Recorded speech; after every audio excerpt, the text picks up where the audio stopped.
Good times.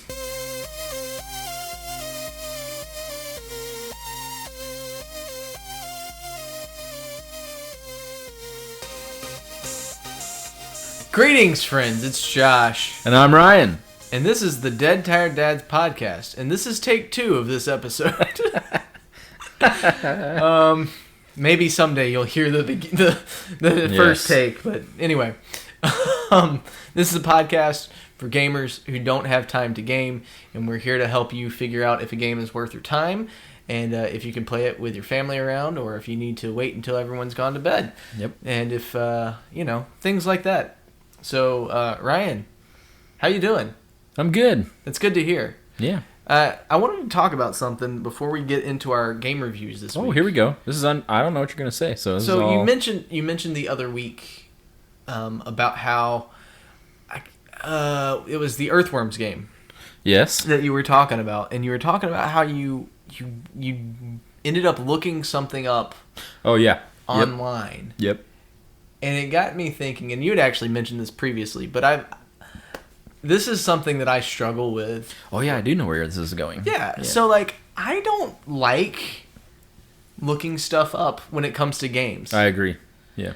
And I don't know what it is. Like, I feel like in order for me to feel like that I beat the game, Yep. I have to do it without help. Yeah. And I don't know, like, am I crazy on that, or is it... Definitely not crazy. I totally agree. In fact, I'm going to say I totally agree, and then I'm going to show you all how I don't agree. No, I do agree, but the reason that I texted you the other day to ask sort of about this concept is I, at the time, was still working on finishing Paper Mario. Okay. And I had, I played it before, as I mentioned on that episode when I reviewed it. I played it when it originally came out on Nintendo 64. So I knew roughly how much I had left, and I knew I was close to the end.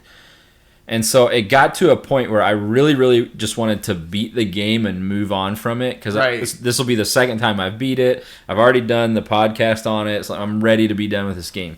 So I actually printed out You printed it out? I printed out a guide for the last chapter and a half of the game. And I just felt so dirty as I was playing that last chapter and a half, because I'm literally looking down at this piece of paper, reading it, and it's telling me what to do, and I'm just doing that. So I say that to say, no, you're not crazy, because that's why I don't like doing it. Yeah. Because I'm no longer really playing this game. I'm just doing what someone tells you to do. Piece of paper tells me to do, and so it's I'm not. What's the point? And for people who do I know a lot of people out there do the whole completionist thing. Yep.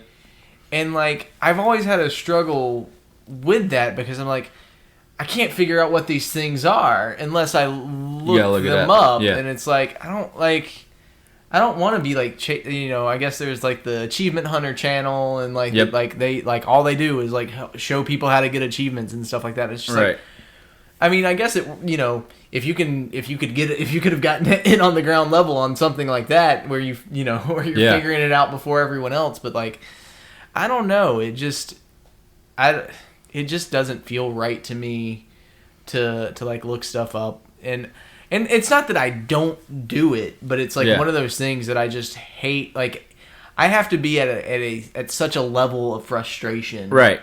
That and sometimes it's when I was playing Cyberpunk, there were some things that I was I can't figure out what to do next, but I don't know if it's because I just don't know what to do, or if because if the game is the game broken, or is the game screwed up to the point where I have to go back, and so I'd have to look something up to figure out, and then I'd be oh, got it. Or sometimes it's just a mechanic that isn't quite working how you feel like it ought to. Right. And so I don't know. And maybe I guess it could also go back to the to my younger days, where like you had to get you had to go out and buy a strategy guide. Yeah. Like before there was a GameFAQs.com that would tell you what to do. Yes. You had to actually go buy the strategy guide. And so someone who had Ocarina of Time let me borrow the strategy guide, and I kind of like my first time playing through because I was young and I didn't know anything about Zelda. I used that strategy guide to kind of beat a lot of the dungeons, several of the dungeons. I feel like I had to use that. I don't remember precisely, but I feel like I did, and so maybe there's something inherent in me that like that's my favorite game ever, and I feel like if I could go back and experience it. Without knowing how to do stuff, and that's the other thing is like you always feel like I always feel like it cheapens the experience. Mm-hmm. Yep. Like because there's something about figuring it out yourself. Yeah. And like figuring out how things are supposed how the game was made to be played. Now, again, I am not one of those completionists. I don't go after the plat trophies on my PlayStation. I want to, I just want to play the game and to the point where I'm satisfied with it. Yeah. No, I agree overall. For the most part, I just don't like doing it because all the reasons you're saying. It just sort of cheapens the experience. I'm no longer playing the game. Another reason I don't like it is because most of the time it spoils what's coming for you. Yep. So like I mentioned on our very first episode, there's lots of things about video games that I like, but the thing that will cause me to most like and enjoy a game is the story of the game. Right. And so, if it's a game that's very story driven, and I look something up, it almost inevitably is going to spoil something for me. Yeah. Now, there are some caveats, like there's time, if I'm playing, I don't know, if I'm playing Madden and I can't figure out how, it's like, that's not going to spoil anything for me. I just can't figure out why I'm not doing this one thing right. Another time that I actually will look stuff up is, I don't play them as often, but I used to be a big MMO player, massively multiplayer online games. Right. And there's aspects of those types of games that you're just going and gathering 15 of the same item, or one that I really like to play that I still play is Elder Scrolls Online. There's these shards that you can collect that the only thing they do for you is give you more skill points, but otherwise there's no story to them. You don't have to get them. Well, if I need more skill points, I'll just look up where to find a few of them. Because, again, I'm not spoiling anything. In fact, I need to look it up because I don't want to spend time hunting them down. I want to get them quickly so I can get back to the game. And that, for our lifestyle, basically, where we don't have tons of time. Exactly, yeah. Sometimes it does kind of feel like a necessity where it's just like, I really, I want to play this game. I want to get through, and all I'm doing is, running in circles because I can't figure out where to go next. And so, recently, when I was playing through Metroid Dread, which I talked about on here, there were a couple things that I looked up only to discover that I was doing things right. I just had to, do something. It was just a matter of, it was basically the final boss I ended up looking up, and it was basically like, you just have to keep doing what you're doing, and you're going to die over and over and over again because it's the game. But there were a couple of strategies that I did, uncover, by, in looking that up that, ended up helping me, finish it. And also, I did 100% that, and some of the locations of certain things or how to unlock certain things. Yeah. But again, that's one of those games that's like, this is it's impossible. It's just a very difficult game. Yeah. Tons of fun. Obviously, I highly recommend it. When I do I don't very often, but there have been a few games where I want to get the platinum trophy or the completionist run. And when that, after Spider-Man on the PS4 is a good example. I finished that game and I looked at the trophies and I had 3 more to get. Right. I looked that up without any hesitation. Because I've beaten the whole game. I did it all on my own. Now show me where to get these two things. No, I ended up platinuming. How do you say that? What is that? Anyway, I got the platinum on that game. Yeah. When I finished it, I had like one thing left. It was like, pay your respects to Uncle Ben at the grave. Yep. And I was like, well, okay. So like I knew where the graveyard was. I went to the graveyard. I couldn't find it. And so like, and at that point I'm like, I'm looking this up. Yeah, because it's one of those things where give me the there. Trophy. Yeah, just give me the trophy. So for the most part, like I'm against it, but it's one of those things that it's just so like. Yeah, there are caveats, but overall I'm kind of against it too because I was like, eh. Anyway, I thought that would be a fun discussion for us to have. And so if you think that looking up stuff is good, yeah, you should give us your feedback. What do you think about this? What do you think about that? And let us know your thoughts in the comments on our Facebook page. So going from that, I've got a funny story. We like funny stories. And it's kind of macabre. So here we go. But it is funny. So I had a friend who I was talking to the other day, and he was saying how there was one point where his dad was looking at moving to Florida to into this retirement community, and at the time there were no opening. Like when he applied, there were like they came back and they're like, sorry, we don't have any openings. But they call him back the next day, and they go, hey. We just had one of our tenants unexpectedly die, which is sad in and of itself. So we've got an opening for you, and he's like, well, what happened? How did this person die? Well, oh gosh, she was walking to her mailbox, and an alligator ate her. Oh my god. Okay, Ryan, don't laugh. Oh my gosh. So. Like obviously this retirement community is in Florida, and so like my friend's dad's like, no thanks, I'm good. Like, how do you as a retirement community, how do you recover from that? Okay, this is amazing. This is entirely unplanned. Okay, this is if you're listening to this is unplanned. Josh and I did not discuss this beforehand. I have an irrational fear that will happen to one of my kids. Okay. Because a couple years ago there was a story that happened to a little kid at Disney World. Like they were at like there's this one of the 5 parks is like a safari park or an animal park or something like that, and that happened. An alligator ate a kid. Yeah.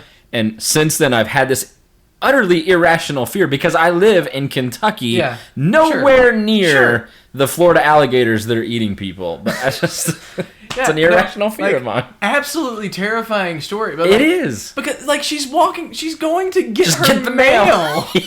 And it's like you would think that you would you would be spry like. If you're able to walk to get your mail, like that, you can see the alligator and move away from and it. Get away. But yeah, no, absolutely horrifying. And when he told me that, I was like, "There's no way, can't be real that actually happened." And he was like, "No, we looked it up. Like it was like, why would they tell you that? Like that's the other funny thing. If you go to Google and type in like Florida man plus alligator." I promise you will find hundreds of crazy stories and videos. So alligators down in Florida are crazy, which leads me into my review. It does. Now I know where it all connects. So I want to talk about a game called Maneater.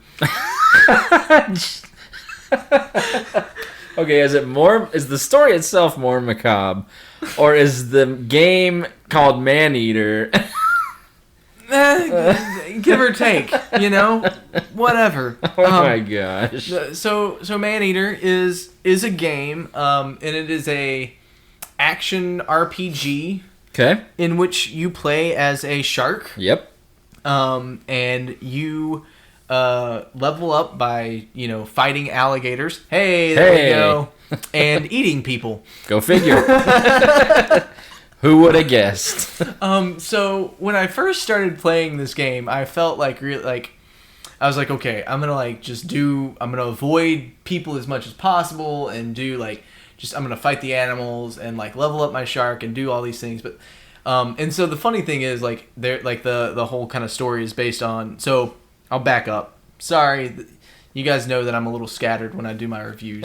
I don't always have I start off on a path and I back up and redo things. So I'm gonna back up to the beginning here. So you start off. You're a mom shark, basically. You're a big shark, kind of getting into it, and you're basically at a beach, and you end up pulling a Jaws, and this shark hunter comes and hunts you down, catches you, kills you, but turns out you're pregnant, and so when he cuts the shark open, the baby shark, sorry. We're dads. What do you expect?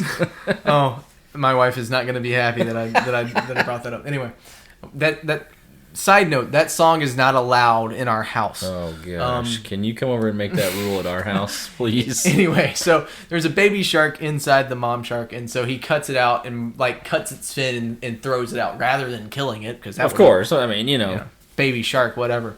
So he marks it and throws it into the water, and so you start out. So then. You're now this baby shark. You're the baby shark. And you have to, kind of progress and grow up. So you don't have as much power as you started off with. So you don't really know as much. And so as you go, you get irradiated with different, radiation things. And, so you evolve into ways that, a shark typically wouldn't. So you can get, electric teeth. So when you bite things...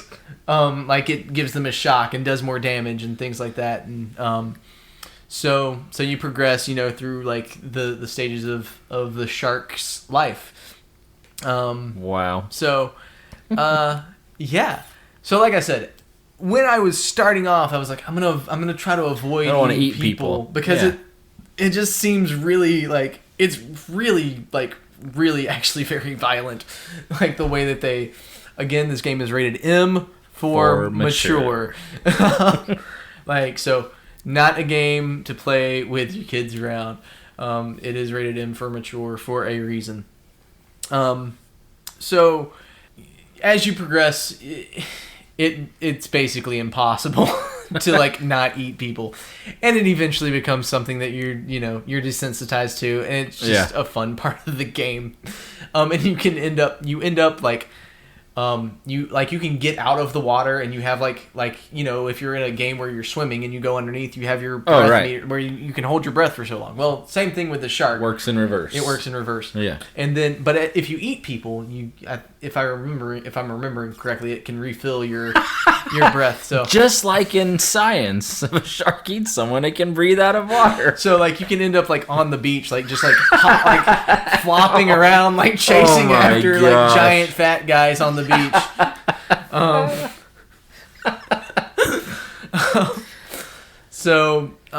Overall, this game's a ton of fun. I've got to say, I really do enjoy this game, and it would have to be. I mean, and the leveling up, the different things that you can get. So the way that the story kind of progresses is that this shark hunter that killed your mom. Basically, as you progress the story by eating more people, you gain infamy, and all of these other shark hunters kind of start coming after you, and you have to kill those shark hunters. Yeah. And you've got 10 of them, I think, that you've got to kill until the guy who killed your mom comes after you, and you have to fight and beat him. Now, I haven't gotten there yet because, as we all know, Josh doesn't finish games. Josh doesn't finish games. He plays them until he's I've gotten all the enjoyment out of this, and I want to keep it going, and so I don't want to beat it.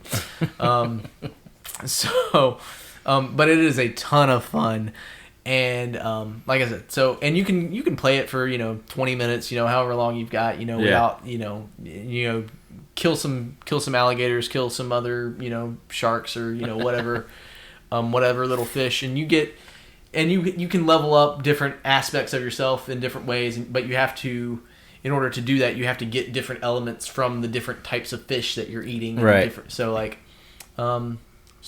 yeah, I would recommend Maneater. It's available on every system, I believe. So you can even get it on Switch. You can play it on the go. Yes. Absolutely. That's amazing. Absolutely. You can take it to the beach with you. Talking about irrational fears. The shark's going to come get me on the beach. Oh, my gosh. So, yeah, overall, it's just a fun game, and I do recommend it. I don't know the pricing. It's on Game Pass. Haha, there it is. Of course it is. Of course it's on Game Pass. But I think it's like $30 or something for the Switch. I'm not positive on that. Yeah. It's been out for a while. I think it came out in like 2017. Yeah, it's been around for a little while. I've seen it before. Maybe not that long ago, but I've seen it before, and it just looks fun. Well, yeah, no, it does. And like I was curious when I saw it, and like when I saw it on Game Pass, I was like, I'm gonna play it. So, yeah, you know. So that's Maneater. That's my review on Maneater. Ryan, love it. What have you got? All right, so I've got something this week that's a little bit different from what I normally do, but it's a game that I think a lot of our listeners will enjoy. Okay. So I sort of got to set the stage a little bit, though. If you're familiar with the TellTale series, so TellTale series have done several of these sort of episode-driven games. I believe they did a Batman game. They did do a Batman game. They did a Walking Dead. They did a Borderlands game. Didn't they go under? I think so, but like I can't remember. In the middle of doing the Walking Dead, like didn't they go under? I seem to recall that sounds right. I don't know about The Walking Dead, but I remember hearing about it because of the game that I'm going to talk about, which is Game of Thrones. Okay. They did a Game of Thrones, and so they did season 1, which was 5 or 6 episodes, and they were supposed to be working on a season 2, and it never came about. Gotcha. And I looked up why, and I remember seeing something about like they went under, or were trying to get bought by someone else. I did never see the final result, but yeah, I think that's right. So yeah, all the TellTale series have sort of this sort of episode driven.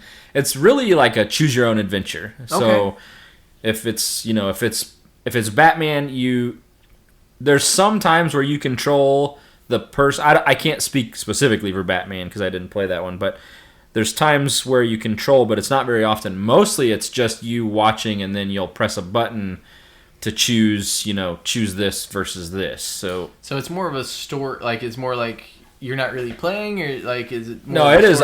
It's more like you're watching something. Yeah, I mean there are a few times in the Game of Thrones ones, and I've played the Borderlands season 1 also. There's a few times where you actually like are controlling a character, but most of the time it's more like watching a TV show. Okay. But it's like a choose your own adventure because you have like 3 or 4 choices. Gotcha. So if you're familiar at all with the Game of Thrones books or TV shows, you are in the game. You are this sort of small family. They're not part of the books or show, so it's not like a character you would recognize. But you're this sort of small family that controls an area of land that has really sought after trees for the lumber. So that's the sort of story. So all the other characters that you would be familiar with from the books or show, I should say, you'll see them pop up because they're approaching you, they're approaching your family because they want your lumber. Okay. Because like this particularly good lumber. So that's the story that's going on.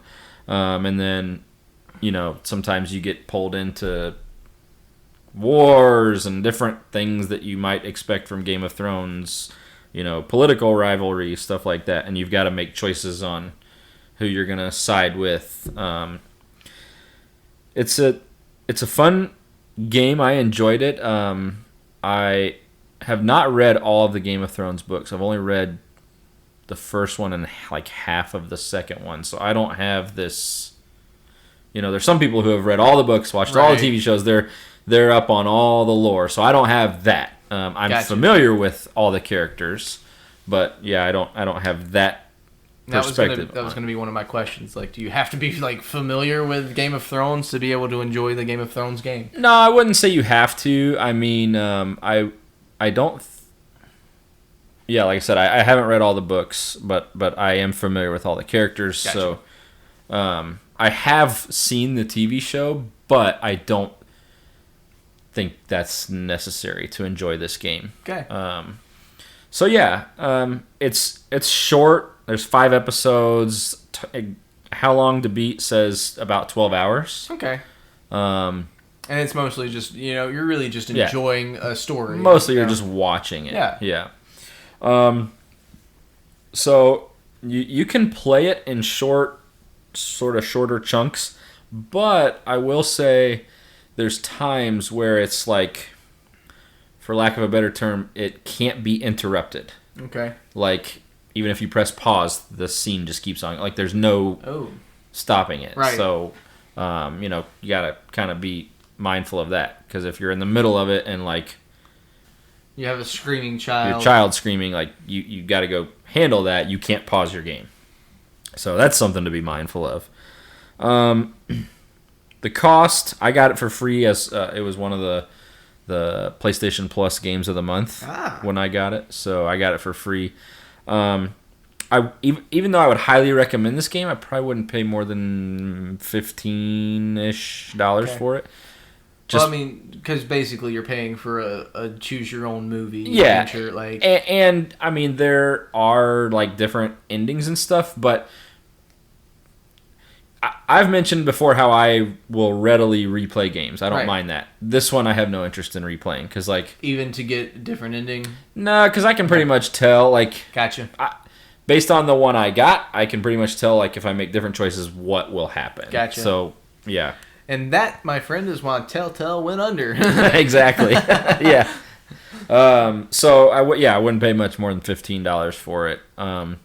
If you are, because we talked about it a few minutes ago, if you're into trophy hunting or achievement hunting, you get the platinum trophy literally just for finishing the TellTale games. Okay. So if you just finish the whole 5 episodes, you get the platinum trophy. If you want an easy platinum trophy, like, this is a game for you if you can find it for under $15. So if that's your thing, if you like platinum trophies or sort of completionist, yeah, you get 100% just for doing it. Yeah. Okay.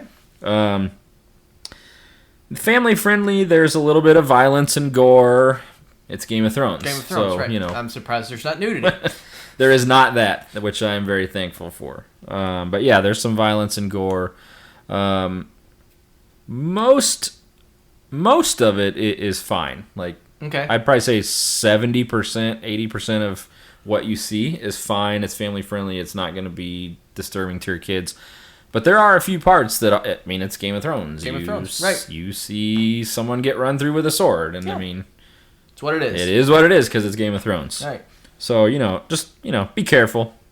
Sure. If you can, wait till the kids go to bed to play it. So, overall, it's fun. Like I said, I enjoyed it. Doesn't have much replay value, at least for me. I think, even though you asked the question, do you have to be familiar with the sort of Game of Thrones world? I don't think you have to be, but there is a level of extra enjoyment you get out of it. Because even though you're playing this character that's not actually in the books or shows, like I said, you see all these other characters and you sort of interact with them, and so if you're familiar with the books or shows, it adds a layer that wouldn't otherwise be there. Sure. So yeah, if you're familiar with it, give it a play. Even if you're not, I think it's still enjoyable. It's just, I know I've said this before, but it's a matter of price point. Like I wouldn't pay more. I personally wouldn't pay more than $15. I can't imagine TellTale games being that expensive anyway. And I could be wrong. I don't know. I've never really tried to. I've never explored their options really. I know they've done. What they did was they had 2 ways of doing it. You could buy 1 episode at a time, or buy the season pass, or you could buy the whole season. And I think if you bought it 1 episode at a time, it ended up being, I think, $20 or $25. And if you bought the whole season, I think it was $15. Right. Yeah, I don't know what they are now with them having gone under. The two that I've played are Game of Thrones and Borderlands, and I got both of them for free.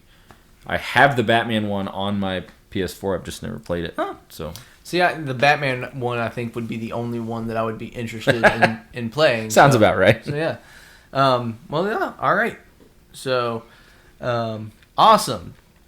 Anything else today, Ryan, that you've got? I don't think so. Okay. I don't have anything else. See you guys. Bye.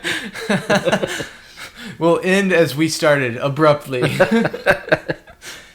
That goes back to the first take. Yeah. Anyway, thanks so much for listening to this episode of the Dead Tired Dads podcast. And we will, after you do all of the things, the things like we talked about before, listen, subscribe, Yep. like, follow, comment. If you've got thoughts on the games that we've talked about, or if you have games, I've said this before. Please. If you have games that you want us to review, that you think we should play, we want to know about it, because hey, like, we're always looking for something fun to play. Like, we need help. It's true. We need help finding games. In many ways. In many ways. Can someone please tell me how to be a good dad? How do I make my kid not be crazy? Help me get my kid to sleep at night. Anyone who has any advice? Okay, not any advice, but let's stick to video games. Sorry, I'm going off on tangents. Yeah, that's a good idea. Anyway, do all the things, and we will catch you next time on the next episode of the Dead Tired Dads podcast. Bye.